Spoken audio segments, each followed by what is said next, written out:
하나님께서 허락하셨기 때문에 일어나는 것입니다. 그러므로 내가 마음에 들지 않는 일이라고 케이크 잘라내듯이 내버리고 다른 것을 구하면 안 됩니다. 모든 것을 허락하신 하나님을 바라보시고 하늘과 땅의 우주적인 과정을 통해서 내 인생에 들어온 것들을 감사하시길 바랍니다. 하나님께서 모든 것을 허락하신 것은 그것을 통해서 복을 주실 수 있기 때문입니다. 그러므로 우리들은 다복의 재료들을 가지고 있는 것입니다. 우리의 인생은 하나도 잘못된 것이 없습니다. 어떤 것은 내가 원하지 않는 것이고 수치스러운 것이 될 수 있지만 하나님의 전체적인 섭리 안에서 분명히 좋은 재료가 될 것을 믿으시기 바랍니다. 어떤 사람은 좋은 사건만 일어나는데 왜 나는 나쁜 사건만 일어나는 것일까? 라고 생각할 수 있지만 우리들의 생애에서 일어나는 사건들이 다 같지는 않습니다. 하나님께서는 좋은 일뿐 아니라 우리의 생애 전체를 통해서 일어나는 모든 좋고 나쁜 사건들로 독특하게 빚으시고 완성하실 것입니다. 참새 2마리가 한 양에 팔리지 않느냐? 그러나 그 가운데서 하나라도 너희 아버지께서 허락하지 않으시면 땅에 떨어지지 않을 것이다. 마태복음 10장 29절 말씀입니다. 기도하겠습니다. 주님 감사합니다. 우리 주님의 은혜로 우리가 숨을 쉬고 세상의 어떤 어려움 속에도 우리 주님께서 우리를 돌보시고 끝날까지 지켜주신다고 하시니 감사합니다. 우리 주님만이 우리의 산성이시고 반석이심을 우리가 입술로 고백할 수 있게 하셔서 감사합니다. 한 주간 우리의 삶을 돌아보시고 건강으로 지켜주신 아버지를 찬양합니다. 하나님, 지금은 특별히 사순절 기간입니다. 우리가 우리의 마음을 정결하게 하고 더욱 주님 앞에 신실한 마음으로 나와 예수 그리스도의 보혈에 의지하여 예배 드릴 수 있도록 인도하여 주시옵소서. 우리가 하나님 이 세상 끝날까지 우리 주님을 신뢰하고 의지하여서 믿음으로 말미암아 살아갈 수 있는 저희들 되게 하여 주시옵소서. 말씀의 능력을 덧입혀 주시고 그 말씀에 따라 우리가 살 수 있게 하여 주시옵소서. 더욱더 우리 주님을 신뢰함을 통해서 이 예배가 오직 우리 하나님 앞에 드려지며 영광을 드릴 수 있도록 도와주시고 역사하여 주시옵소서. 우리가 드리는 찬양 위에 거하시는 주님, 우리의 입술로 드리는 이 찬양이 선포될 때 하늘문을 활짝 여시고 더욱더 하늘을 사모하며 땅의 것을 하나님 업신여길 수 있는 저희들의 마음이 되게 하시고 특히 이 사순절 기간에 우리보다 못한 이웃을 돌아볼 수 있는 귀한 마음을 허락하여 주시옵소서.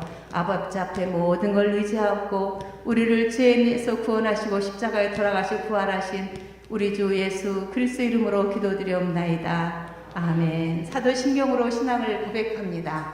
전능하사 천지를 만드신 하나님 아버지를 내가 믿사오며 그 외아들 우리 주 예수 그리스도를 믿사오니 이는 성령으로 잉태하사 동정녀 마리아에게 나시고 본디오 빌라도에게 고난을 받으사 십자가에 못 박혀 죽으시고 장사한 지 사흘 만에 죽은 자 가운데서 다시 살아나시며 하늘에 오르사 전능하신 하나님 우편에 앉아 계시다가 저리로서 산자와 죽은 자를 심판하러 오시리라. 성령을 믿사오며 거룩한 공회와 성도가 서로 교통하는 것과 죄를 사하여 주시는 것과 몸이 다시 사는 것과 영원히 사는 것을 믿사옵나이다. 아멘.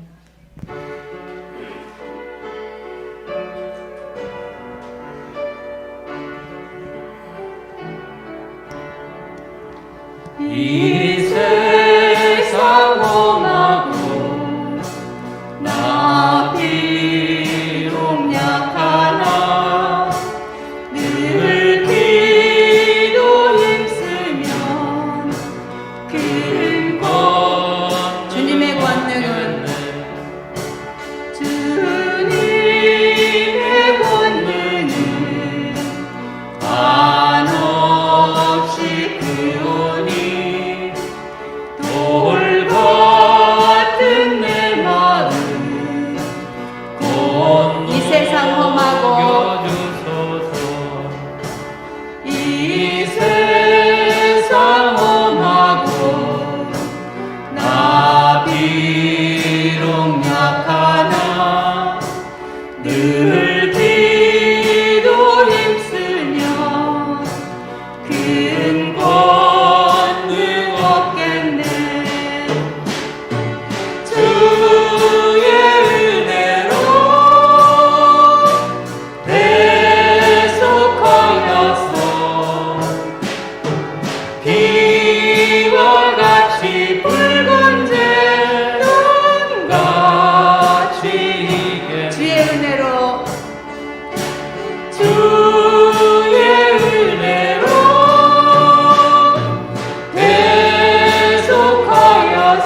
권능은 주님의 권능은 한없이 크오니 돌 같은 내 마음 건너겨 주님의 은혜로 주의 은혜로 대속하여서 비와 같이 붉은색 눈같이 이겠네. 내 맘이 약하여 내 마음이 약하여 늘 넘어지오니 주 예수 이주사 구세 주님의 은혜로 주의 은혜로 대속하여서 비와 같이 붉은색 눈같이 이겠네. 제사함 받은 새 사람 되어서 주 앞에 서는 날 늘 찬송하게 아멘. 주의 은혜로 대속받아서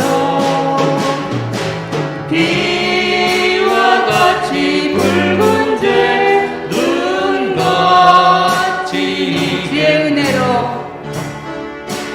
주의 은혜로 대속받아서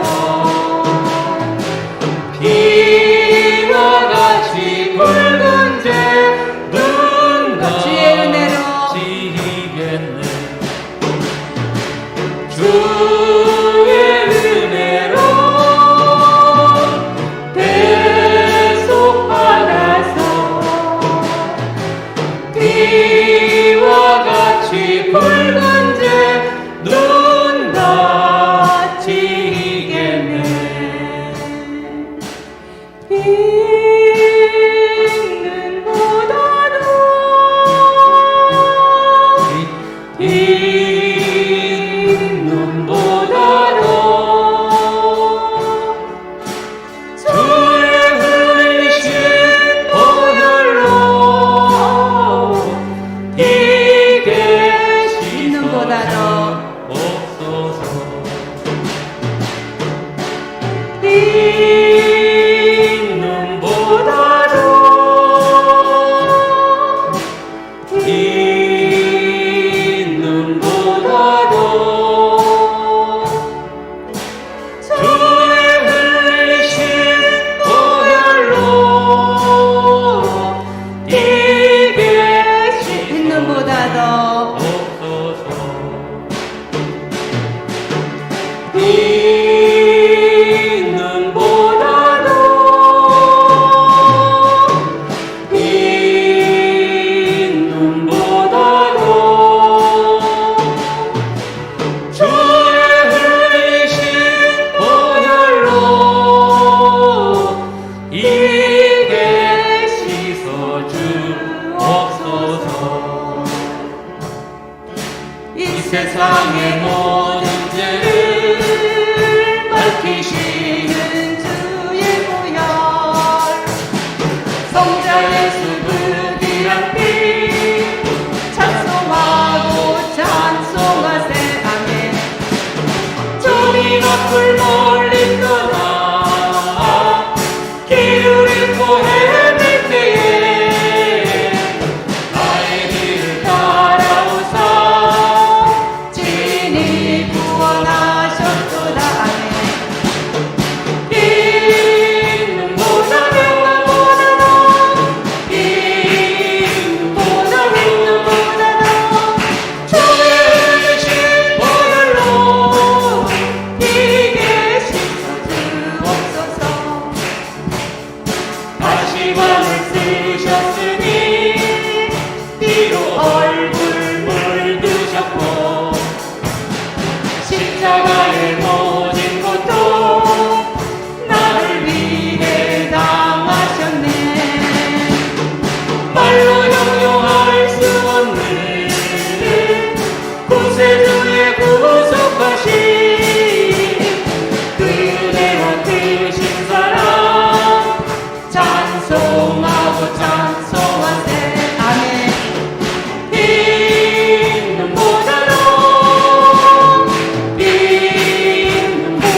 수가 아주 없네.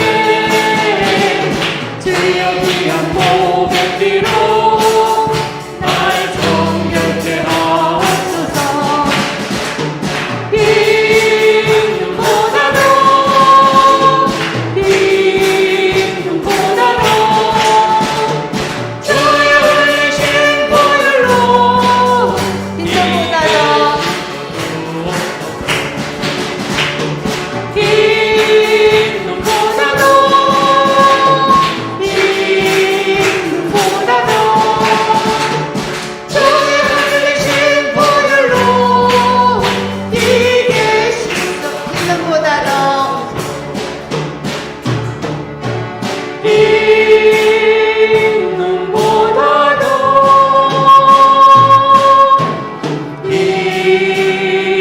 눈보다도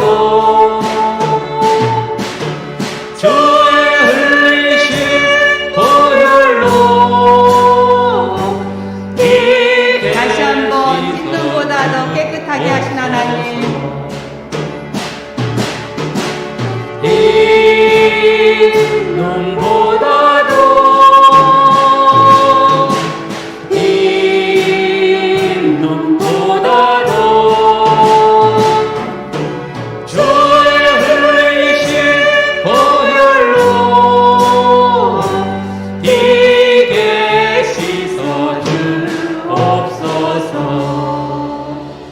아멘.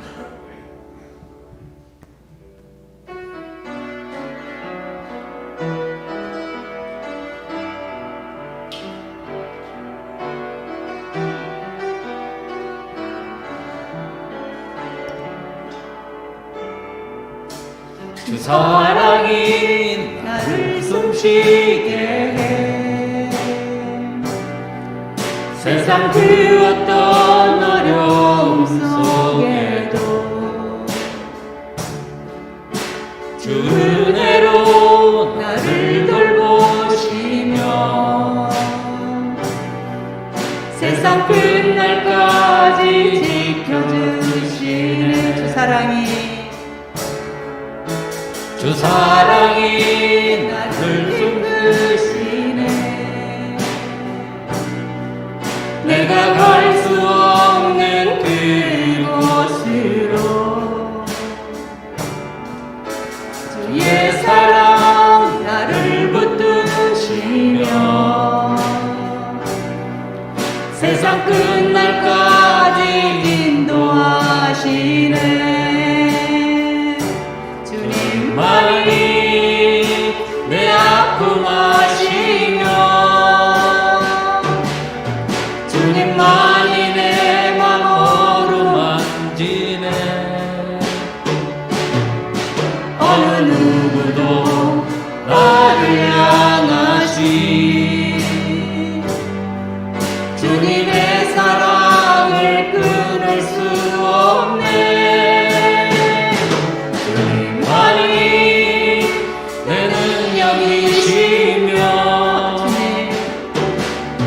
주님만이 너의 구원이시네. 어느 누구도 나를 향하신 주님의 사랑을 끊을 수 없. 주 사랑이 나를 숨쉬게 해. 세상 그 어떤 어려움 속에도 주님, 주 은혜로 나를 돌보시며 세상 끝날까지 지켜주시는 주 사랑이 나를 이끄시는 주님, 주 사랑이 나를 이끄시네. 내가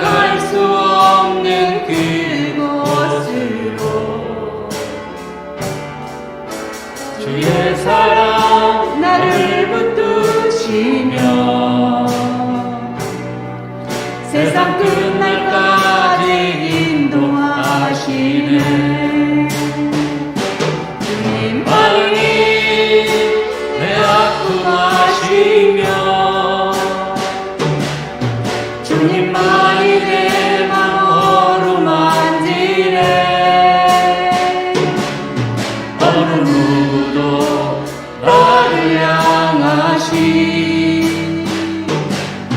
주님의 사랑을 끊을 수 없네. 주님만이 내 능력이시며 주님만이 나의 구원이시네. 아멘. 어느 누구도 나를 향하신 주님의 사랑을 끊을 수 없네. 주님만이 내 마음, 주님만이 내 아픔 아시며 아멘. 주님만이 내 맘 어루만지네. 어느 누구도 나를 향하신 주님의 사랑을 끊을 수 없네. 아멘. 주님만이 내 능력이시며 주님만이 나의 구원이시네. 어느 누구도 나를 향하신 주님의 사랑을 끊을 수 어느 누구도 나를 향하신 주님의 사랑을 끊을 어느 누구도 끊을 수 없는 하나님, 어느 누구도 나를 향하신 주님의 사랑을 끊을 수 없네. 그 하나님께 영광의 찬양을 드립니다.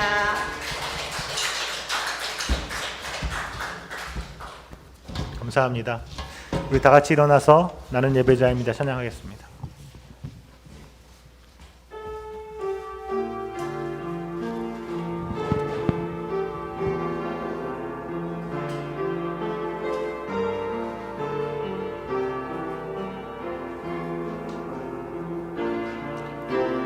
나는 하나님을 예배하는 예배자입니다. 내가 서 있는 곳 어디서나 하나님을 예배합니다. 내 영혼 거룩한 은혜를 향하여 내 마음 완전한 하나님 향하여 이곳에서 바로 이 시간 하나님을 예배합니다. 내 영혼 거룩한 은혜를 향하여 내 마음 완전한 하나님 향하여 이곳에서 바로 이 시간 하나님을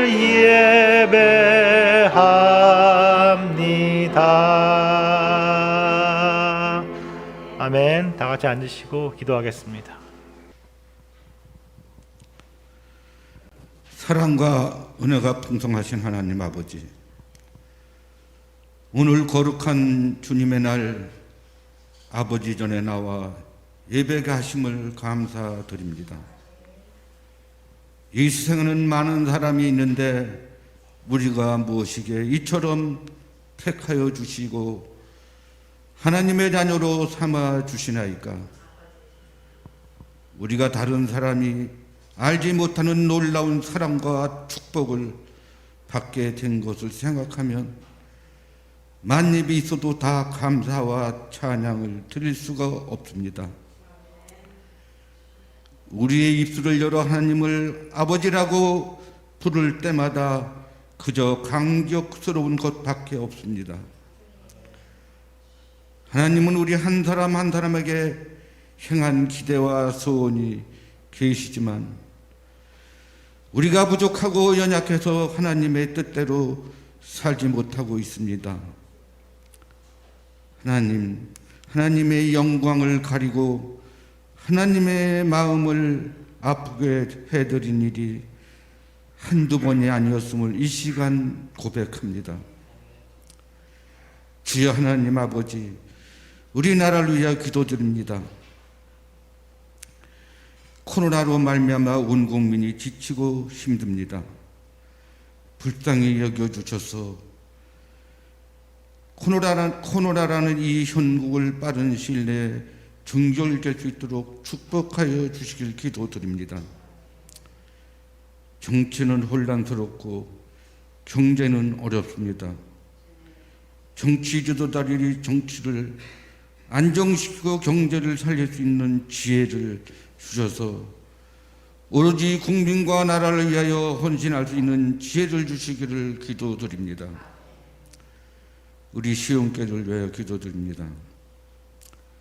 우리 시온교회를 축복하여 주셔서 이 지역사회에 없어서는 안 될 교회, 지역사회를 위해 봉사하고 구원의 방도가 될 수 있는 교회, 능력 있는 교회로 축복하여 주시길 기도드립니다. 말씀을 전하실 목사님, 기름 부음이 넘쳐 말씀을 전하실 때 말씀이 살아서 영과 관절 골수로 찔러 쪼개는 역사가 있게 하여 주시옵소서. 세상에 나가서 할 때 진정 당신의 증인의 역할을 넉넉히 감당하여 아버지께 기쁨과 영광을 돌 수 있도록 도와주시옵소서. 이 모든 영광과 존귀와 영원하신 하나님이 있기를 바라며 예수님의 이름으로 기도드립니다. 아멘.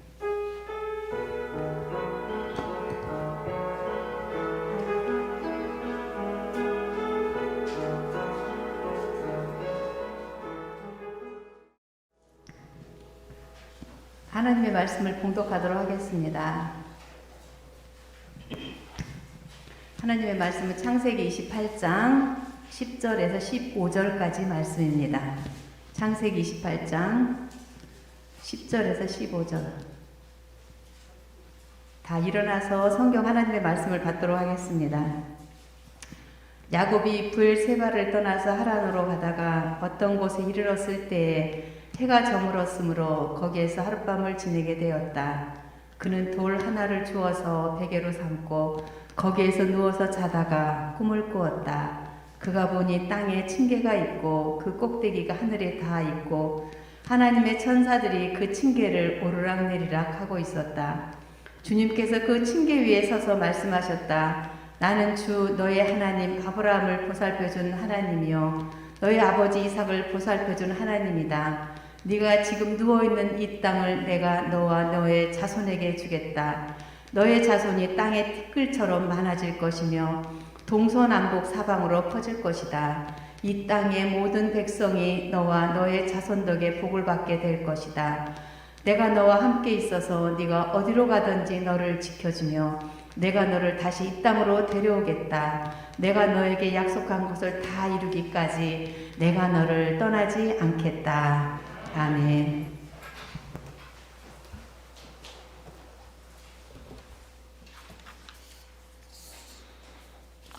날이 많이 따뜻해졌습니다. 지난 한 주간 잘 보내셨습니까? 아멘.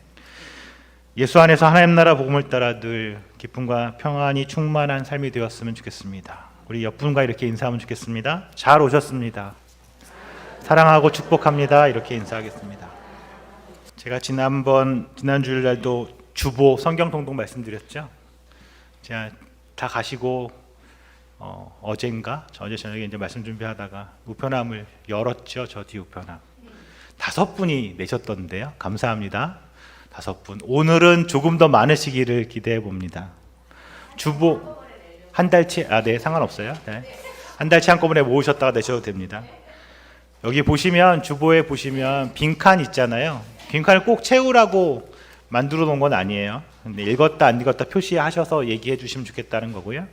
빈칸에는 내가 읽고 이게 무슨 말일까 생각하는 거, 그리고 나름의 뭐 제목, 또 아니면 내가 궁금한 거, 내 읽다가 이게 무슨 말인지 잘 모르겠다 이런 거 적어서 주시면 저한테 따로 말씀하셔도 되는데 적어 주시면 제가 보고 우리가 같이 서로 공유했으면 하는 이야기 좀 공유하고 그렇게 하려고 만든 거니까요. 잘 활용해 주시면 좋겠고, 오늘도 주보는 가차 없이 쫙 찢어서 이쪽은 가져가시면 됩니다. 요거는 예배니까, 예배 순서니까 사용하시면 되고요. 아끼지 마시고 사용하시면 좋겠습니다. 하루에 4장 정도 있는데요. 저도 하고 있습니다만 생각보다 쉽지 않아요. 4장 별거 아니, 읽는 시간은 한 15분, 20분 정도면 다 읽는 것 같은데 매일 그 시간을 정해서 읽는다는 게 어렵습니다. 그러나 시간을 정하셔야 할 수 있습니다. 틈날 때 하지 안 되고요. 내가 시간을 정해서 난 새벽 기도 때 읽겠다, 새벽에 일어나서 읽겠다, 아니면 낮에 하겠다, 저녁에 자기 전에 하겠다 정하셔서 그 시간을 지켜 하셔야 하실 수 있죠. 근데 하시면 성경을 읽어보면 그 이상의 은혜가 있습니다. 우리 예수 믿고 성경의 말씀을 믿는 사람들이잖아요. 이번 기회에 제가 물론 말씀드리죠. 지나간 것까지 다 읽으려면 못합니다. 지난주 거 포기하고 이번 주부터 또 새로 시작하셔도 되니까 앞에서 읽어오리라. 제가 오늘 다 설명드릴 테니까 그 이야기는 넘어가고 오늘 읽을 때부터 시작하시면 됩니다. 그렇게 하고 나중에 뒷부분 앞에 분 다시 다 하고 반복하면 되니까 꼭 도전을 한번 해주시면 좋겠습니다. 오늘 예배 끝나고 나면 떡 준비해 주셨는데요. 나눠드릴 떡. 제 친구 목사님이 물어보더라고요. 매주 떡을 하냐? 우리 매주 떡을 한다. 그거라도 못하면 너무 아쉬워서 안 될 것 같다. 근데 떡값이 바깥보다 훨씬 많이 드는 거 아시죠? 근데 감사하게도 우리가 한 달에 떡 준비하다 보면 이렇게 섬겨주신 분들이 있어서 너무 감사하고요. 오늘은 우리가 김용남 목사님 어머니신 그 고 강기남 성도님 기일을 맞아서 우리 김용남 목사님과 백혜수 전님 가정에서 좋은 떡으로 준비해 주셔서 너무 섬겨주셨습니다. 감사하고요. 박수요? 재료가 차조라고 했죠. 차조. 네, 한번 생전 먹을 수가 없는 귀한 떡 한번 맛보시는 기회 됐으면 좋겠습니다. 우리 기도하겠습니다. 하나님 아버지, 오늘 우리는 주님 앞에 예배드리기 위해 이 자리에 나왔습니다. 지난 한 주 동안 나를 흔들려는 수많은 유혹과 어려움에 맞서느라고 우리의 몸과 마음은 지칠 대로 지쳐 있습니다. 그런 우리들 잘 왔다고 말씀하시고 포근함으로 맞아주실 주님을 기대합니다. 예배를 통하여 하나님과의 관계를 회복하는 시간 되게 하시고 말씀을 통해 하나님을 경험하는 시간이 되도록 은혜 베풀어 주옵소서. 말씀 가운데 거하시는 주님을 만나고 주님 주시는 위로와 사랑이 채워지는 시간 되게 하옵소서. 예수님의 이름으로 기도합니다. 아멘.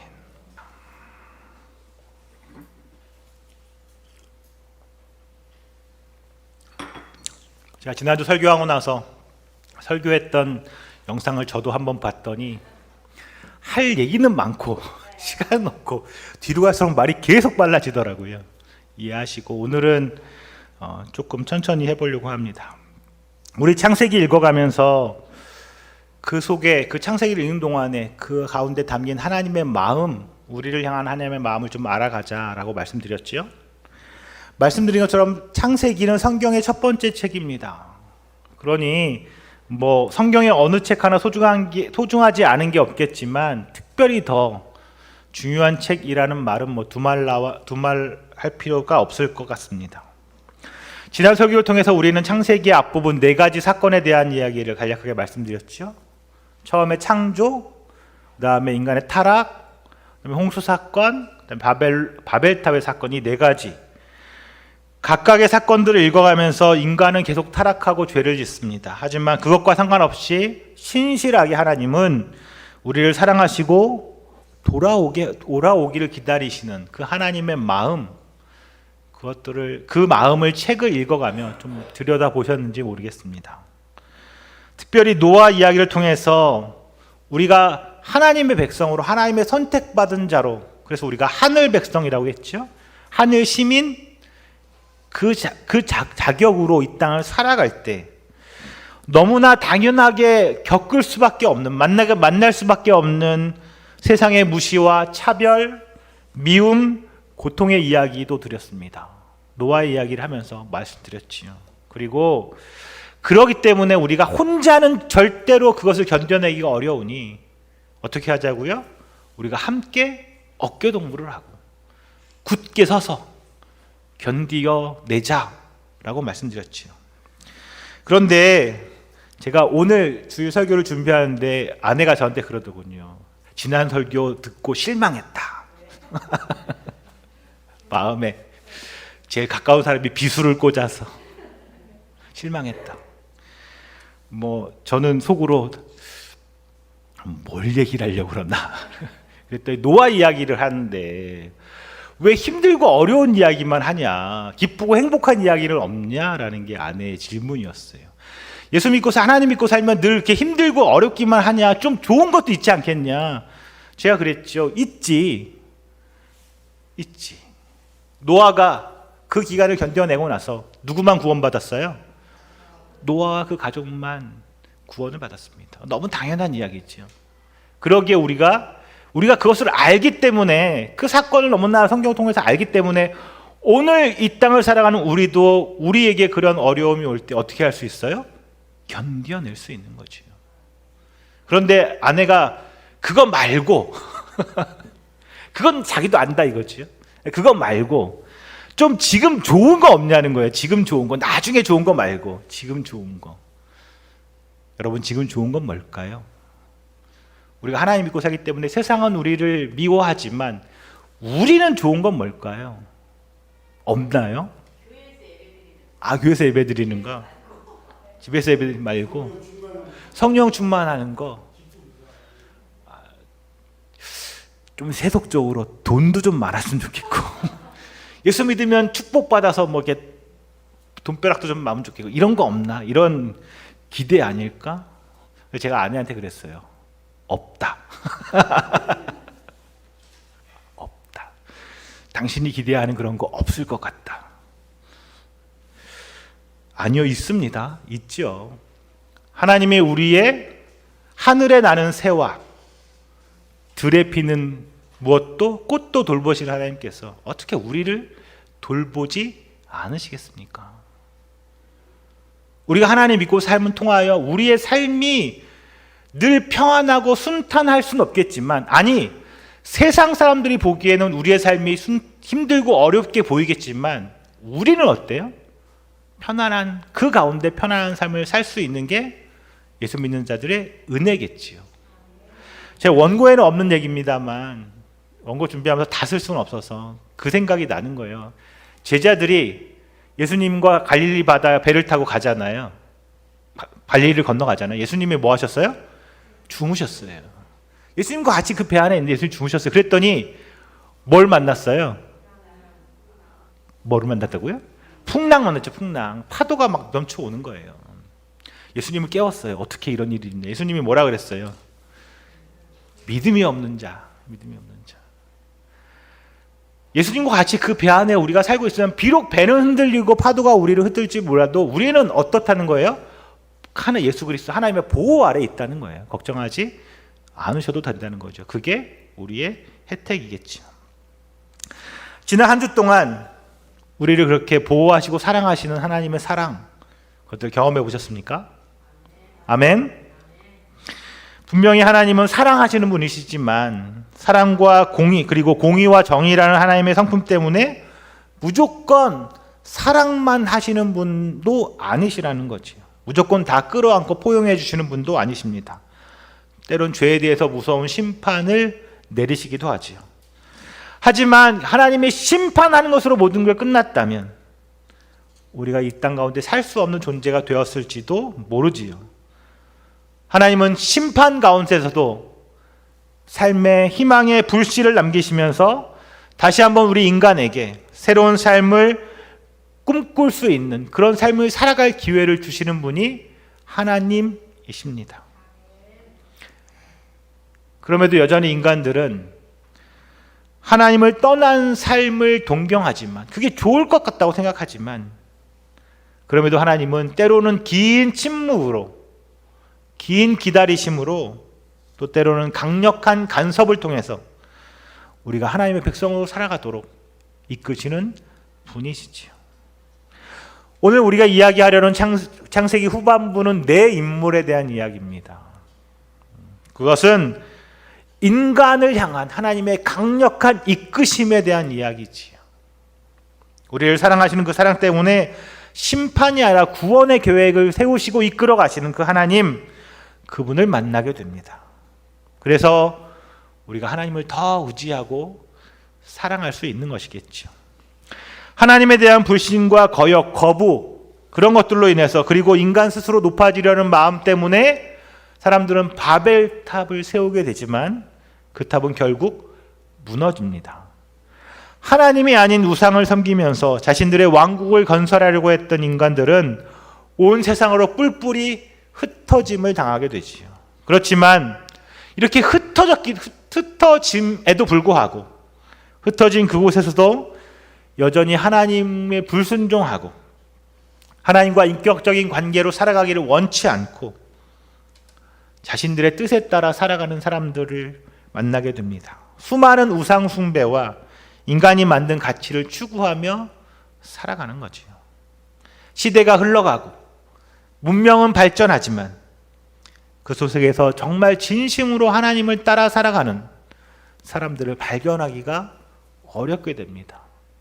그런 시대가였다는 거지요.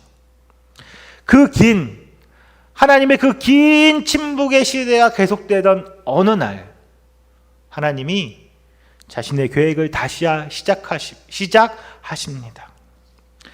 더 이상 인간을 죄 가운데 내버려 두지 않으시고 사탄이라 불리는 이 세상의 공중 권세 잡은 그 세력과의 전쟁을 시작하시는 거죠. 그리고 그 전투가 시작되는 장소가 바로 바벨탑 사건이 벌어졌던 바로 그곳입니다. 갈대아 우르라고 불리던 그곳에서, 그 바벨론 지역에서 하나님은 한 사람을 부르시지요. 그가 바로 아브라함이라는 사람입니다. 성경을 읽을 때 왜 하필 아브라함일까라는 생각을 해보았습니다. 하나님의 구원 계획을 시작함에 있어서 왜 아브라함이었을까? 이집트 같은 거대한 제국의 왕이나 정말 힘 있는 자를 부르셨다면 하나님의 구원 계획이 조금 더 쉽게 이루어졌을 때, 최고의 힘과 권력을 가진 왕이라면, 자 이제 왕이 선포한다, 우리 다 하나님 믿고 잘 살자, 이렇게 말했으면 한 방에 끝날 수도 있었을 텐데 왜 하나님은 굳이 아브라함이었을까? 왜 하나님은 그런 방법을 사용하지 않으셨을까라는 의문이 들었습니다. 왜 그랬을까요? 우리 성경의 말씀을 읽어가며 여러분 왜 그랬을까를 한번 생각해 보셨으면 좋겠습니다. 내 인물 이야기의 첫 번째는 아브라함입니다. 성경을 보면 아브라함은 하나님은 이미 알고 있던 사람처럼 보이지요. 창세기 펴고 계시죠? 12장 한번 가보겠습니다. 창세기 12장 1절부터 3절. 12장 사절신 줄 알고 1절부터 3절 우리 한 목소리로 읽어보겠습니다. 주님께서 이게 시작하지요. 시작.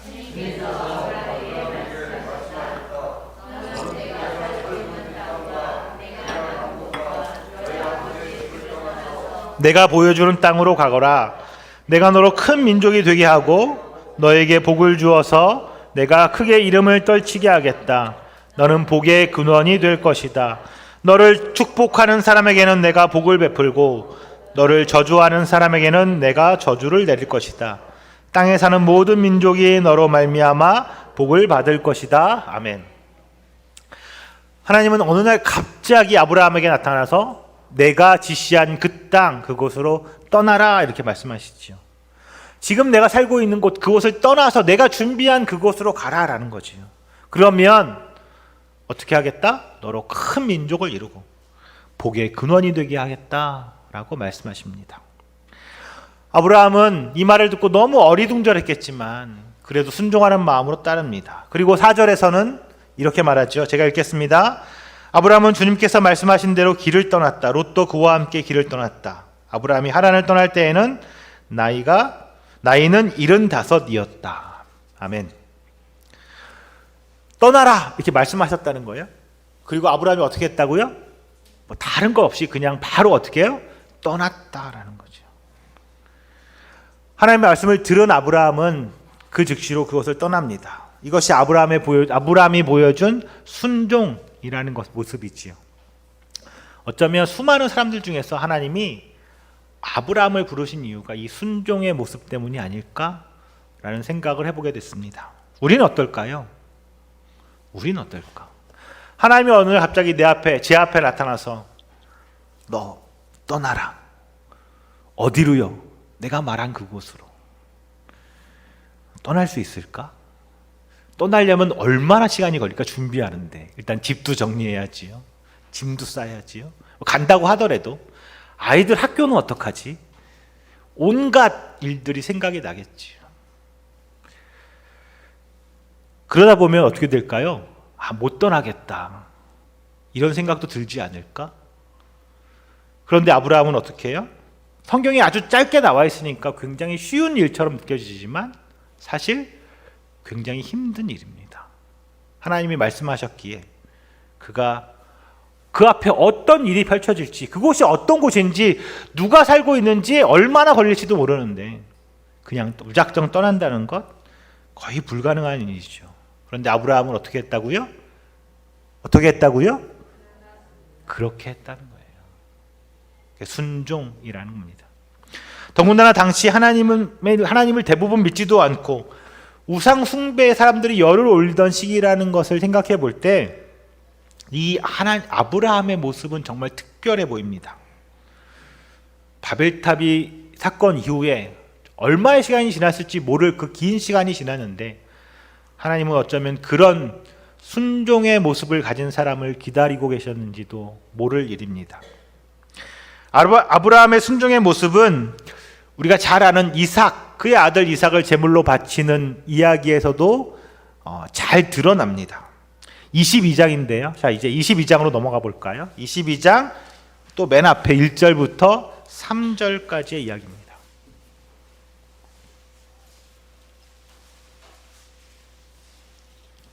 찾으셨죠? 이런 일이 맞죠? 1절부터 3절까지 아직 못 찾으셨나요? 22장 읽어보겠습니다. 이런 일이 시작.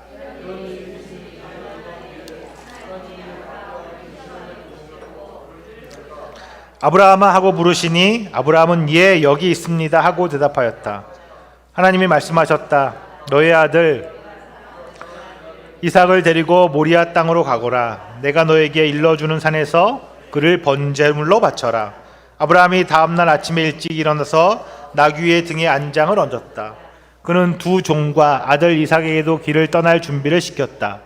번제에 쓸 장작을 다 쪼개어 가지고 그는 하나님이 그에게 말씀하신 그곳으로 길을 떠났다. 아멘. 아브라함은 100세의 아들을 얻었습니다. 유명한 이야기가 다 아실 거죠? 100세, 그의 나이 100세. 정말 긴 시간 동안 기다리다가 후사를 얻은 겁니다. 늦둥이 아들. 이 늦둥이 아들에 대한 사랑의 마음이야 우리 교회 너무 잘 아셔서 우리 교회 특별히 늦둥이가 많잖아요. 저희 집뿐 아니라 늦게 자식들을 얻은 집들이 많은데 더 애착하고 더 사랑스럽고 하지요. 100세의 아들을 얻었습니다. 얼마나 기다리는 아들일까? 자신의 대를 이을 유일한 그 아들을 향한 아브라함의 사랑은 정말 엄청났을 겁니다. 그런데 하나님이 뭐라 그래요? 그 아들을 번제가 불로 태워드리는 제사인데 그 불로 태워드리는 제사에 제물로 태워야 하는 제물로 드리라, 내게 보내라 라는 거지. 물론 아브라함은 몰랐겠지만 우리는 이미 성경을 읽었으니까 알고 있겠죠. 그게 하나님의 시험이었다라는 사실이요. 그런데 우리는 정말 이 말씀 가운데서 더 놀라운 장면을 보게 됩니다. 3절 다시 보면 이렇게 돼요. 아브라함이 다음날 아침에 일찍 일어나서 나귀의 등에 안장을 얻었다. 언제요? 어느 날? 다음 날. 하나님이 백수에 얻은 아들 얼마나 귀중해요? 번제로 바쳐라 말하자마자 어느 날? 다음 날. 시간을 끌지도 않는 거지.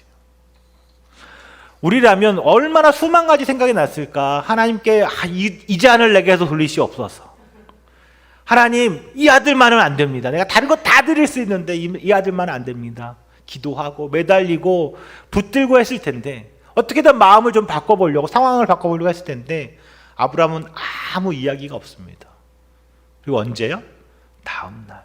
말이 떨어지기가 무섭게 짐을 싸들고 간다는 거지요.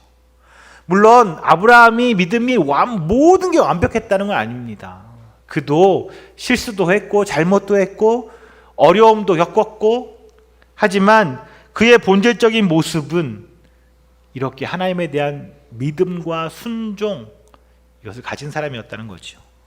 두 번째 인물은 이삭입니다. 사실 이삭은, 아브라함은 창세기 28장부터 12장부터 23장까지 12장 정도의 아브라함의 이야기가 나오는데, 이삭은 달랑 24장부터 26장까지 3장 이야기 나옵니다. 따랑 3장. 왜일까? 이삭의 이야기를 읽어보면 아버지 아브라함의 이야기와 비슷한 부분이 굉장히 많습니다. 하나님이 그의 삶을 복되게 하셨지요. 그리고 이삭은 곳곳에, 성경의 곳곳에 보면 하나님만을 의지하고 세상적인 욕심 부리지 않고 잘 양보하고 이렇게 살았던 모습도 나타납니다. 그의 삶은 하나님을 드러내는 삶이었다는 거죠. 그래서 26장 28절에 보면, 창세기 26장 28절에 보면, 찾지 마세요. 블레셋의 왕 아비멜렉이 이삭에게 찾아와서 이삭을 보고 이렇게 말하는 것이죠. 널 보니까 하나님의 계심이 분명히 보인다라고 말했다는 거예요. 여호와께서 너와 함께 계심을 우리가 분명히 보았다, 이렇게 말했다는 거죠. 누굴 통해서? 이삭을 통해서. 그래서 그의 삶은 사실 길게 기록할 게 별로 없어요. 그 평생 하나님을 드러내는 삶을 살았다는 거죠.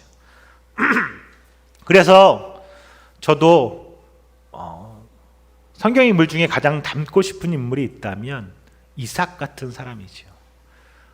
왜냐하면 별로 많이 사건이 많지 않았으면 좋겠고, 살아가면서 그냥 평범하게 조용하게, 그리고 그냥 아무 일 없이 살았는데 나중에 사람들이 당신 사는 거 보니까 하나님이 살아계신 것 알겠다, 이렇게 말 한마디 들을 수 있다면 얼마나 좋을까? 라는 생각을 해보게 되는 거죠. 그 모습이 어쩌면 오늘 우리가 가고자 하는 예수 안에서 하나님 나라 복음을 살아내는 사람들의 모습이 아닐까 생각도 들었습니다. 세 번째 인물은 야곱입니다. 사실 야곱의 이야기를 제일 길게 하려고 하는데 시간이 많이 가고 있어요. 창세기에서 가장 많은 분량을 차지하는 창세기 이야기에서 가장 많은 분량을 차지하는 인물이 바로 야곱입니다. 야곱의 이야기는 창세기가 50장인데요. 총 25장부터 언제까지 나오냐 하면 50장 끝까지 나와요. 무려 반 넘는 이야기가 야곱의 이야기입니다. 물론 그 사이에 요셉의 이야기가 나오긴 하지만 이 요셉의 이야기는 야곱 이야기 중에 사이에 껴있는 이야기로 봐야 되겠습니다. 야곱이 태어나는 게 25장에 나오고요, 50장에 그가 묻히는 이야기가 나오니까 이 긴 이야기를 야곱의 이야기에 보낸 거죠. 그래서 어쩌면 저는 창세기의 실질적 주인공이 야곱이 아닐까라는 생각이 들었습니다. 하나님은 왜 창세기에 야곱의 이야기를 그렇게 길게 적어 놓으신 것일까요? 왜 야곱의 이야기를 그토록 장황하게 하실 말씀도 많을 텐데 적어 놓은 걸까? 이 창세기의 네 인물은 하나님의 구원 계획의 토대를 만든 사람들입니다. 하나님은 아브라함을 부르시고 이삭을 통해서 그것을 다지시고 야곱과 요셉을 통해서 그 기반을 넓히실 계획을 세우셨습니다. 그런데 그 네 인물 중에 유일하게 하나님의 뜻보다는 자신의 뜻을 앞세우고 무언가 늘 문제를 일으키고 하나님을 괴롭혔던 인물이 바로 야곱입니다. 하나님의 골치를 엄청 아프게 했을 것 같아요. 여러분, 야곱 이야기하면 어떤 이야기가 가장 떠오르십니까? 여러 사건들이 있었으니까 다 다르겠지만 혹시 약복강이라는, 야곱이 강가에서 하나님의 천사와 씨름하여 이겼다, 그래서 축복받았다, 이런 이야기가 기억나진 않으시나요? 그러니까 그가 밤새도록 천사를 붙들고 씨름해서 지지 않아서 하나님의 축복을 받았으니까 또 이런 이야기도 하더라고요. 우리도 밤새워 뭐해요? 우리도 밤새워 기도하며 하나님과 기도의 전투를 벌여서 쓰러지지 않고 결국 무엇을 받아내요? 축복의 약속을 받아내야 된다. 이렇게 하려고 하는 건 아닐까? 라는 생각도 들지요. 저는 야곱의 이야기를 읽어가면서 앞에 제가 아까 질문드렸던 아브라함처럼 왜 야곱이었을까라는 생각을 좀 해보게 됩니다. 늘 그런 생각들이 들어요. 아브라함처럼 하나님 앞에 순종을 잘했던 것도 아니고, 이삭처럼 하나님을 드러내는 삶을 살았던 인물도 아닌데 왜 하나님은 자신의 구원 계획의 핵심 인물 중에 하나로 야곱을 택하셨을까요? 왜 야곱이 창세기에 가장 많은 분량의 이야기를 기록해야 됐을까? 그가 실질적인 주인공이었을까라는 점이 좀 이상했지요. 야곱의 이야기는 처음부터 끝까지 하나님께 불순종했던 이야기로 가득 차 있습니다. 우리 한번 읽어볼까요? 25장인데요. 25장 22절부터 23절. 야곱의 탄생에 대한 이야기 우리 한번 읽어보도록 하면 좋겠습니다. 창세기 25장 22절 23절. 그런데 이렇게 시작하죠. 찾으셨죠? 읽겠습니다. 시작. 그런데 리브가는 쌍둥이를 배웠는데 그 둘이 태안에서 서로 싸웠다. 이렇게 괴로워서야 내가 어떻게 견디겠는가 하면서 이 일을 알아보려고 주님께 나아갔다. 주님께서 그에게 대답하셨다. 두 민족이 너의 태 안에 들어있다. 너의 태 안에서 두 백성이 나뉠 것이다. 강할 것이다. 형이 동생을 섬길 것이다. 아멘. 야곱은 엄마 리브가의 뱃속에 있을 때부터 하나님께 택함을 입었습니다. 하나님은 먼저 태어난 장자가 아니라 둘째 야곱이 더 강하고 섬김을 받을 거다라고 말씀하셨던 거죠. 하나님의 택하심에 하나님의 시선이 누구에게 있었다는 거예요? 야곱에게 있었다는 겁니다. 그래서 말라기에 보면 하나님이 내가 에서는 미워하고 누군 사랑하였다? 야곱은 사랑했다라고 말씀하시는 거죠. 왜 장자인 에서가 아니고 야곱이었을까? 우리는 에서의 입장에서 자꾸 이 문제를 들여다보게 되는데 사실 야곱의 입장에 생각해 보면 이게 얼마나 큰 은혜인지를 알게 됩니다. 하나님은 이것이 하나님의 주권적인 선택이라는 거죠. 하나님의 선택은 특별한 어떤 이유가 있어서가 아니라는 겁니다. 그리고 그게 은혜라는 거죠. 하나님은 혹시 하나님이 구원받을 백성을 선택할 때 똑똑한 놈, 잘난 놈, 이쁜 애, 잘생긴 사람, 능력 있는 사람, 세상에서 지도자인 사람들, 그런 사람들만 부르셨다면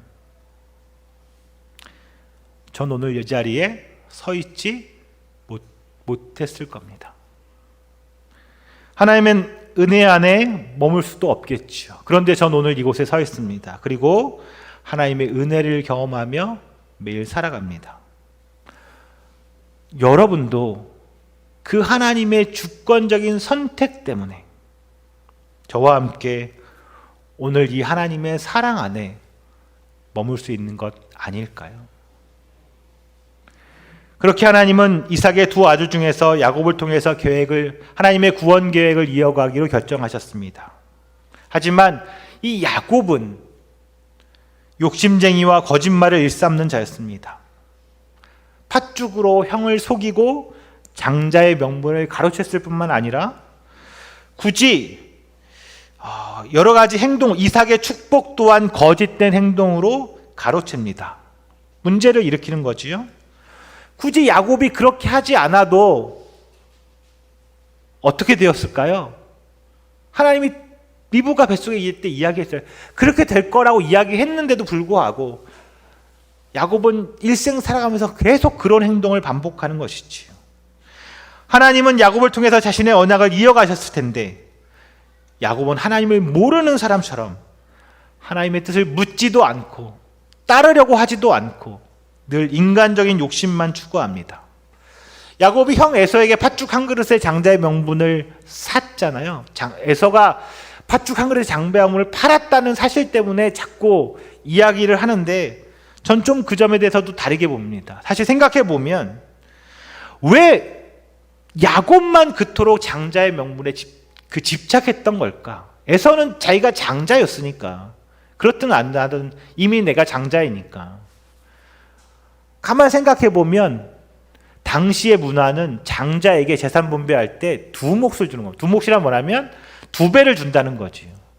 아들이 2명이면 재산을 3등분해서 두 몫을 장자에게 주고 한 몫만 차남에게 주게 되는 거죠. 그러니 계산이 빠른 야곱은 벌써 알았겠지요? 무엇을 얻고 싶은 거예요? 두 몫을 받고 싶은 거지. 어쨌든 그 일로 인해서 야곱은 자신을 죽이겠다는 그 무서운 형을 피해서 아버지의 집을 떠나게 됩니다. 불안한 삶의 시작이지요. 그리고 이때 하나님이 야곱을 찾아갑니다.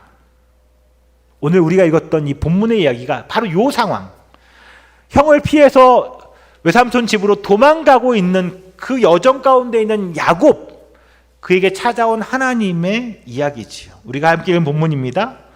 불안한 마음 가지고 삼촌 라반이 살고 있는 하란이라는 곳을 향해 가던 야곱이 해가 지자 길에서 잠을 자게 됩니다. 돌을 베개 삼고 잠이 듭니다. 그런데 꿈에 하늘에 닿아 있는 사다리에 천사들이 오르락 내리락 하는 모습을 보게 됐지요. 그리고 그 사이로 누가 있어요? 그 사이에 계시는 하나님, 그 사이로 하늘에 계시는 하나님의 모습도 보게 됩니다. 감히 하나님의 모습을 본다니. 더군다나 야곱의 꿈에 친히 나타나신 하나님은 야곱에게 이렇게 말하지요. 나는 주 너의 할아버지 아브라함을 보살펴준 하나님이요, 너의 아버지 이삭을 보살펴준 하나님이다. 내가 지금 누워있는 이 땅을 내가 너와 너의 자손에게 주겠다. 너의 자손이 땅의 티끌처럼 많아질 것이며 동서남북 사방으로 퍼질 것이다. 이 땅 위의 모든 백성이 너와 너의 자손 덕에 복을 받게 될 것이다. 라고 누구에게? 야곱에게 말씀하셨습니다.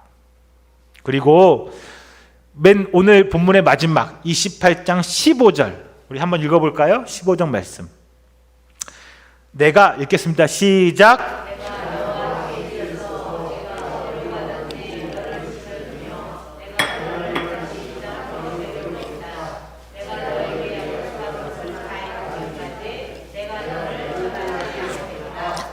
아멘. 내가 너에게 약속한 것을 다 이룰 때까지 내가 너를 떠나지 않겠다. 이 하나님의 야곱을 향한 약속이었죠. 사랑하는 우리 시온교회 성도 여러분, 만일 하나님께서 이 야곱의 이야기처럼 오늘 여러분의 꿈 가운데 나타나서 이런 약속을 하셨다면 여러분은 어떻게 하실까요? 어쩌면 꿈에 취해서 하나님을 만난 이 황홀경에 취해서 한동안 잠에서 깨도 이 감격에서 벗어나지 못할 겁니다. 감사하다는 말, 하나님 감사합니다, 이 말이 끊임없이 흘러나오겠지요. 그리고 우리가 그 감사의 기도를 다 드리고 나서 평생 그 하나님의 약속 붙들고 살아가지 않을까요? 아버지 이삭도, 할아버지 아브라함도 모두 이런 하나님의 약속을 받았고 그 말씀을 믿고 순종하며 살아간 사람들이었습니다. 그런데 이 야곱은 어떤 사람이었을까? 그는 잠에서 깨어나서 이 꿈을 꾸고 이 약속을 받은 후 잠에서 깨어나 다시 일어나서 기도합니다. 우리가 읽은 본문 뒷부분에 28장 20절부터 23절 맨 마지막 부분이죠. 20절 23절 우리 한번 읽어볼까요? 20절 야곱은 이렇게 서원하였다. 읽겠습니다. 시작.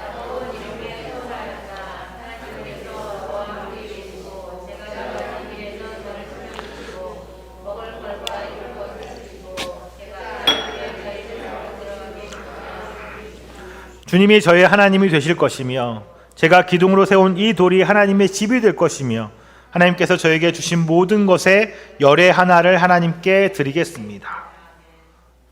자, 요 방금 읽은 본문의 이야기에서 야곱의 태도가 어떨까요? 금방 앞에서 하나님의 약속을 보고 들었는데 그는 다시 하나님께 뭐라고 얘기해요? 날 좀 지켜주고 내가 이곳까지 돌아오게 해주시면 그럼 뭐 할 거다? 하나님 믿겠다라는 거지. 그리고 하나님과 약속의 말씀을 금방 잊었는지 하나님과 거래도 하는 거지요. 약속을 믿지 않는 겁니다. 하나님이 하신 말씀을 믿지 않는 거예요. 하나님께 드려야 하는 11조 이 예물 또한 하나님이 내게 주시면 라는 조건을 걸게 되는 거지요. 이야기를 읽다가 만일 내가 하나님이라면 이 야곱 엉덩이를 그냥 콱 한번 걷어차면 좋겠다 라는 생각도 해봤습니다. 내가 금방 조금 전에 바로 앞에서 뭐라고 얘기해서 내가 너 지켜주고 돌아올 때까지 보호하겠다고 금방 얘기했는데 잠에서 깨자마자 뭐라 그래요? 다시 똑같은 이게 야곱의 믿음의 수준입니다. 아니 야곱은 믿음이 없는 사람이라는 생각도 드는 거죠. 하나님을 거의 믿지 않는 사람이라는 거죠. 그러면서 늘 고민하는 거지만 내 모습 같다. 우리의 모습 같다. 우리의 이야기 같다라는 생각이 들었습니다. 하나님은 야곱처럼 이미 우리도 하나님의 자녀로 부르셨습니다. 우리 역시 야곱과 마찬가지로 어디에 있든지 우리를 지키시며 반드시 우리가 하나님의 나라에 이르도록 이끌어 가겠다 약속도 하셨습니다. 단순하게 꿈에 나타나서 말로 하신 게 아니라 무엇을 통해서? 예수 그리스도의 십자가를 통해서 하나님은 자신의 약속을 우리 앞에 확실하게 보여주셨던 거지. 우리의 구원은 그래서 확증된 일입니다.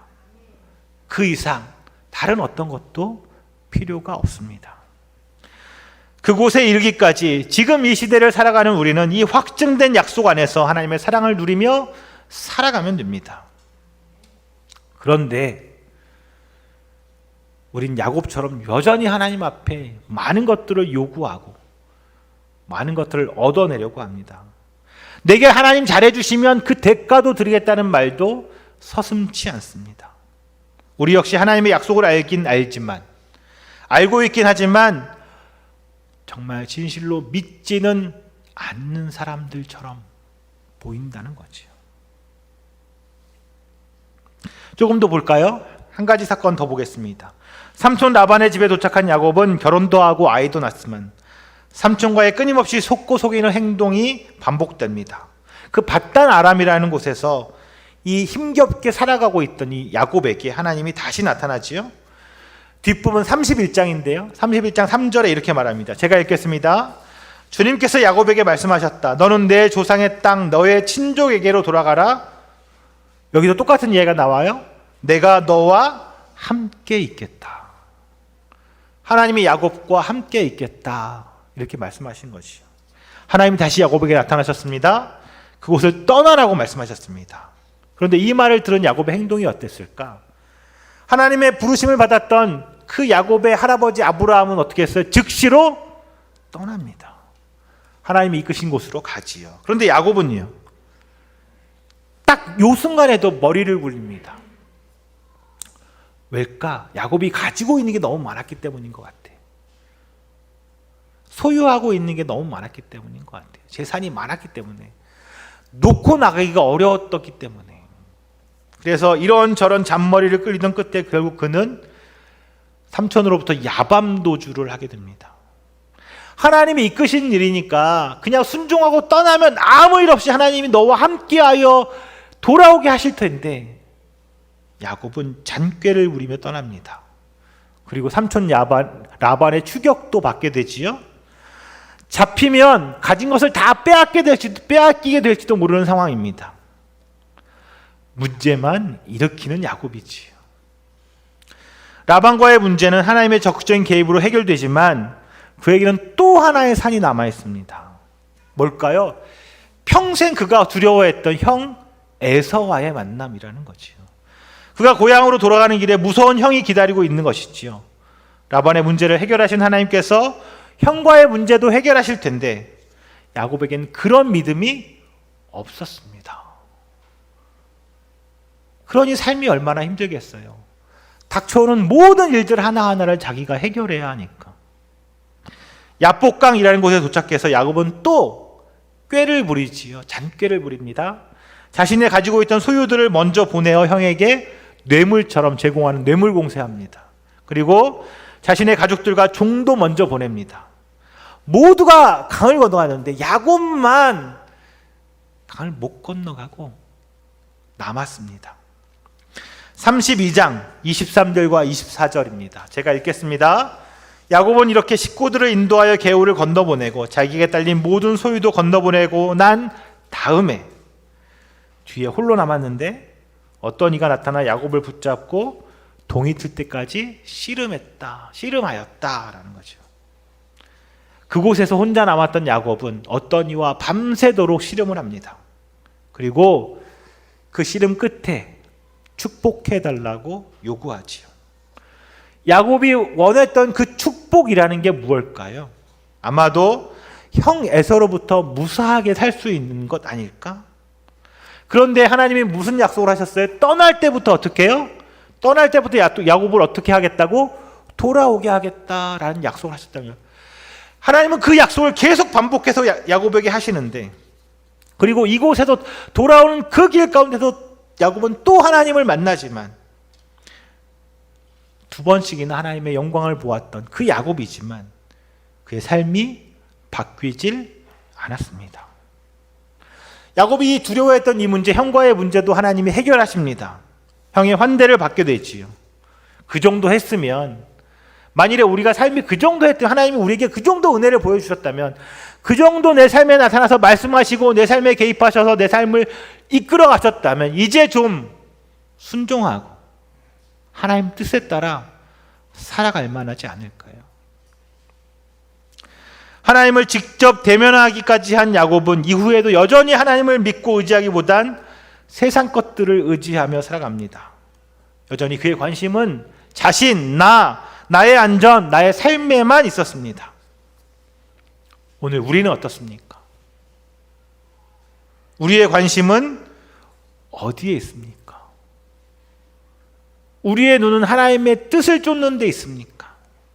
아니면 여전히 내가 잘 사는 것, 내가 평안한 것, 내가 안전한 것, 나의 부유함, 그곳에만 있지는 않습니까? 야곱은 말년에 자신이 험악한 인생을 살아왔다라고 말합니다. 하나님이 함께 하였지만, 하나님이 야곱이 태어나기 전부터 그의 일생 가운데 함께 하셨지만 그는 그것을 믿고 의지하는 삶을 살지 못했습니다. 세상 가운데서 힘과 능력을 추구하고 재주를 부렸지만 그의 인생은 험악한 인생이었습니다. 사랑하는 성도 여러분, 긴 야곱의 이야기를 이 짧은 시간에 다 말씀드리려다 보니까 생략된 부분이 많긴 하지만 그래도 늘 말씀드린 대로 제가 저의 이야기를 이렇게 듣고 혹시 아직 창세기 앞부분을 읽지 않으셨다면 집에 가서 한번 꼭 직접 읽으며 정말 그러한지, 정말 그렇게 기록되어 있는지 살펴보셨으면 좋겠습니다. 창세기 이야기 구석구석 가운데 담겨 있는 우리를 향한 그 하나님의 마음을 좀 들여다볼 수 있었으면 좋겠습니다. 제가 앞에서 창세기에서 가장 많은 분량이 야곱의 이야기가 써 있어서 주인공이 야곱 같다라는 말씀을 드렸는데, 창세기를 덮어가고 마지막 부분까지 와서 정리하는 면에서 읽어보니 진짜 주인공은 따로 있다는 것을 알게 되었습니다. 누굴까요? 바로 하나님이시지요. 야곱의 이야기 속에서도 야곱을 선택하시고 부르시고 그를 통해서 구원 계획을 성실하게 이루어 가시는 그 하나님의 모습, 그분을 마주하게 되는 거지요. 야곱은 끊임없이 거절하고 혼자 살려고 하지만 그 옆에서 애타게 그를 붙들고 계시는 그 하나님을 보게 됩니다. 마치 우리들의 이야기와 같지요. 우리도 이미 하나님의 구원의 약속이 예수 그리스도를 통해서 성취되었음을 알고 구원받은 백성으로 살아가야 함을 알지만 여전히 야곱과 같은 모습이 있음을 마주하게 됩니다. 많은 순간 하나님의 뜻을 묻고 그 뜻을 쫓아 살려기보다는 내 소견에, 내 마음에, 내 생각에 옳은 대로 판단하고 살아가는 것이지요. 순간순간 다가오는 수많은 유혹과 죄 앞에 쉽게 무너져 버립니다. 그때 우린 꼭 기억해야 합니다. 우리의 구원은 나 때문이 아니라는 사실입니다. 하나님이 나를 부르신 것은 내가 하나님 앞에서 말 잘 듣고 충성되고 이쁜 모습을 보였기 때문이 아니라는 거지요. 야곱을 부르신 그 하나님이 오늘 우리도 부르셨습니다.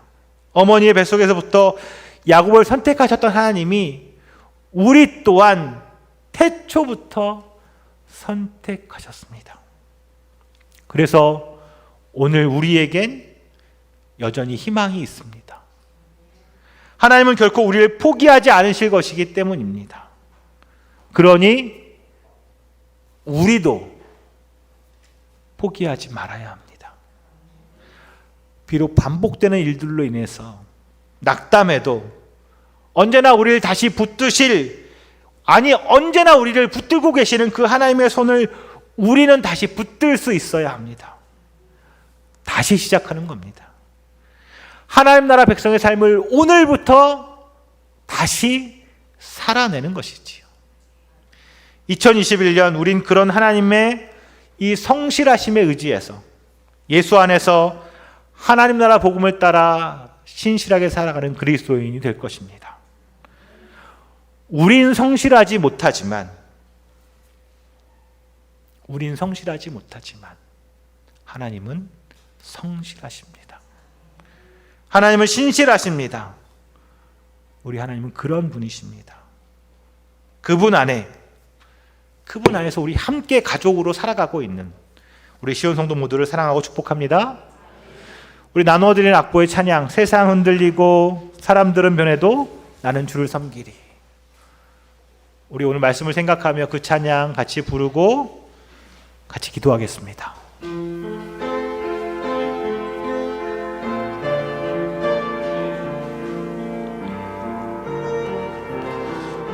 세상 흔들리고 사람들 변하여도, 세상 흔들리고 사람들은 변하여도 나는 주를 섬기리. 주님의 사랑은 영원히 변하지 않네. 사랑은 영원히 변하지 않네. 나는 주를 다시 한번. 세상 흔들리고 사람들 변하여도, 세상 흔들리고 사람들은 변하여도 나는 주를 섬기리.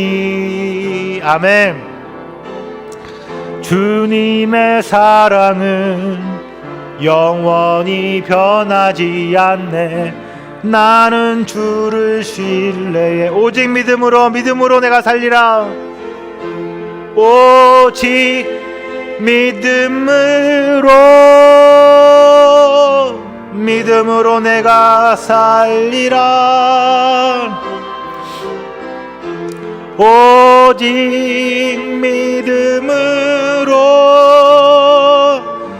믿음으로 내가 살리라. 믿음은 들리고 사람들은 주를 떠나도, 믿음은 들리고 사람들 주를 떠나도 나는 주를 섬기리. 주님의 나라는 영원히 쇠하지 않네. 영원히 쇠하지 않네. 나는 주를 신뢰해. 아멘. 오직 믿음으로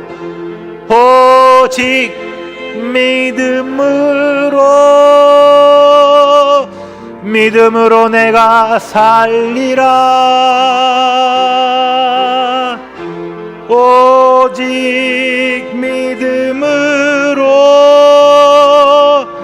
믿음으로 내가 살리라. 오직 의인은 믿음으로 말미암아 살리라. 오직 의인은 믿음으로 말미암아 살리라. 오직 의인은 믿음으로 말미암아 살리라. 우리 같이 기도하겠습니다. 이렇게 기도하면 좋겠어요. 하나님, 우리는 성실하지 못하지만 하나님은 성실하신 분이십니다. 우리 그 하나님의 성실함에 기대어 오늘도 내 안에 함께하는 그 주님에 기대어 우리가 주의 뜻 따라 살아가기를 기도합니다. 하나님, 우리를 이끌어 주옵소서. 우리의 마음과 뜻을 모아 우리 같이 그렇게 기도하겠습니다. 하나님 아버지, 감사합니다. 하나님은 태초부터 우리를 사랑하셔서 우리를 붙드시고 오늘 이 자리에 구원받은 백성으로 내가 서 있게 하셨음을 감사합니다. 하나님, 끊임없이 우리를 이끄시고 내가 너를 지키겠다 약속하셨던 그 주님의 신실하심을 의지합니다. 우리는 우리의 능력과 우리의 조건과 우리의 자격으로 구원을 얻는다면 우린 누구도 구원의 자리에 갈 수 없겠지만 하나님의 그 언약의 신실하신 언약에 힘입어 오늘도 그 날이 올 것을 기대하며 살아갑니다. 하나님, 그래서 감사하고, 그래서 하나님의 사랑에 감격하고, 오늘도 우리가 그 감격에 넣어서 믿음을 굳게 하고 주의 뜻에 순종하며 살아가기를 결단합니다. 하나님, 우리를 붙들어 주옵소서. 우리를 지켜 주옵소서. 우리의 삶을 이끌어 주옵소서.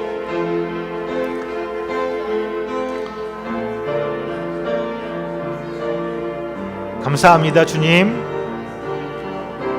주여, 감사합니다, 주님.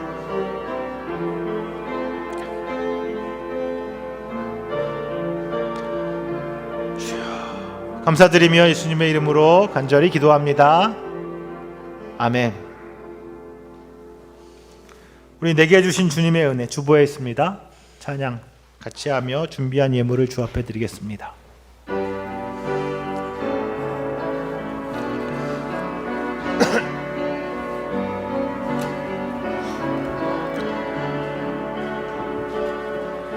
내게 주신 주님의 은혜 감사하며 찬양합니다.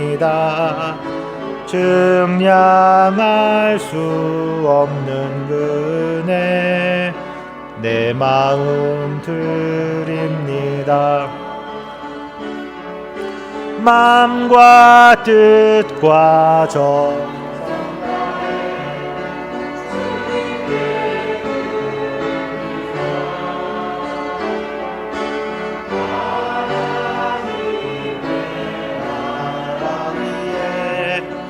기쁘게 받아주소서.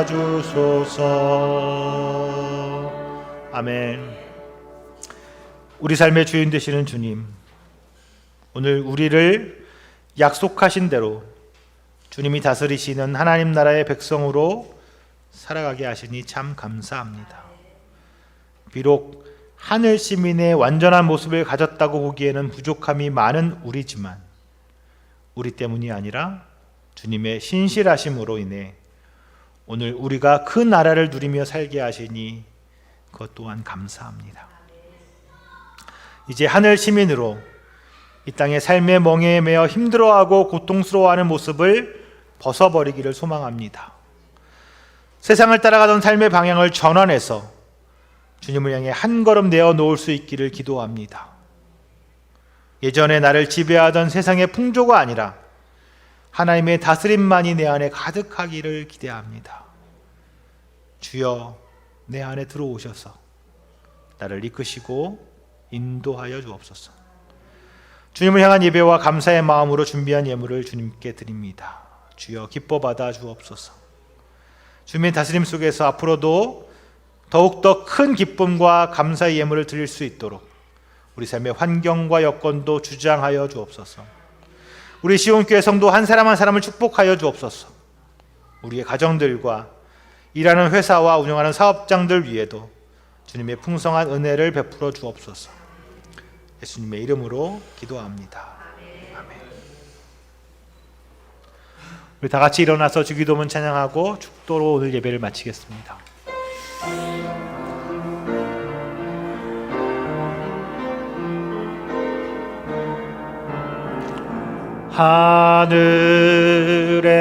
하늘에 계신 아버지,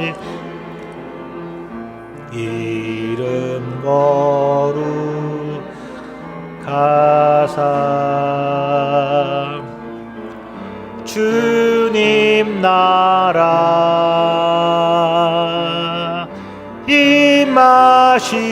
임하시고 뜻이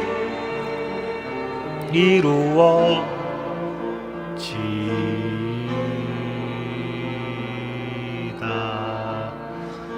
일용할 양식 주시고 우리들의 큰 죄 다 용서하옵시고 또 시험에 들게 마시고 악에서 구원하소서. 대개 주의 나라 주의 권세 주의 영광 영원히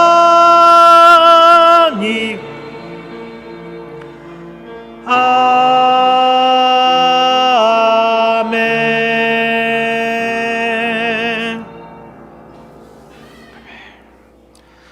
이제는 우리의 구주 되신 예수 그리스도의 은혜와 성부 아버지 하나님의 그 크신 사랑하심과 성령 하나님의 교통하심과 충만하심이 주님의 신실하심에 의지해서 예수 안에서 하나님 나라 복음을 따라 하늘의 시민권을 가진 자로 굳게 서서 오늘을 살아가며 주님 다시 오실 날을 기다리는 우리 시온교회 모든 성도들과 우리의 가정과 사업장과 우리가 살아가는 모든 삶의 터전 위에 또 우리 시온교회 위에 지금부터 영원까지 함께 있을지어다.